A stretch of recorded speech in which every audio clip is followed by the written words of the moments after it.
سلامونه دوستانو. حسن خیل صاحب واقعا ډېره په زړه پورې پوښتنه کړې ده او ما هم غوښتل چې دغسې په دغه موضوع باندې زه یوه ورځ ویډیو جوړه کړم، خو خوشبختانه حسن خیل صاحب دغه پوښتنه کړې ده دوستانو چې زه هر ځای ته تللی یم. متاسفانه بعضې دوستان په خپل موبایل کې د شپرکاسه بینک د آنلاین سیسټم چې وي، موږ آنلاین سیسټم لرو په شپرکاسه بینک کې چې موږ خپل اکاونټ جوړوو.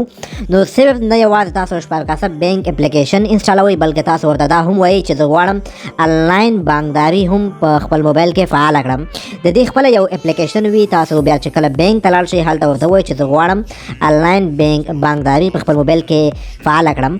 دا هغه اپلیکیشن ده چې تاسو خپل ټول پیسې، خپل ټول کوم چې کې تاسو سودا کوئ په آنلاین بینک باندې، مطلب تاسو ته پیسې ورکوي، په شپرکاسه باندې پیسې ورکوي، د تاسو ټول معلومات به تاسو ته په هغه اپلیکیشن کې ښودل کېږي. که تاسو سودا کوئ، که تاسو هر شی کوئ او تاسو که تاسو ته پیسې راځي، تاسو نه پیسې دي، تاسو بل چا ته پیسې لیږئ یا تاسو ته څوک پیسې لیږي، نو کوشش کوئ دوستانو په بینک ته چې کله هم ورځئ شپرکاسه بینک ته نه یوازې خپل شپرکاسه اکاونټ فعالوئ، بلکې ورته وایئ چې زه غواړم آنلاین بانکداري سیسټم هم په خپل موبایل کې فعاله کړم.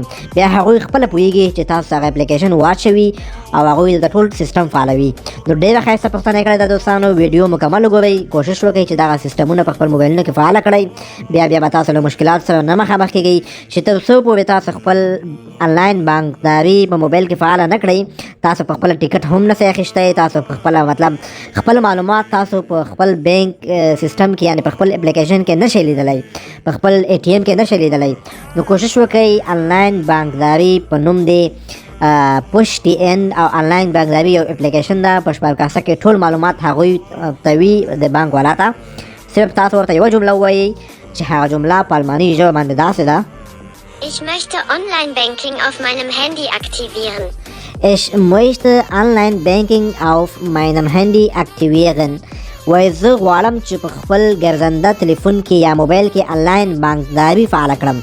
چې دغه جمله تاسو ورته وایئ، انشاءالله تعالی تاسو ته به هغه اپلیکیشن واچوي.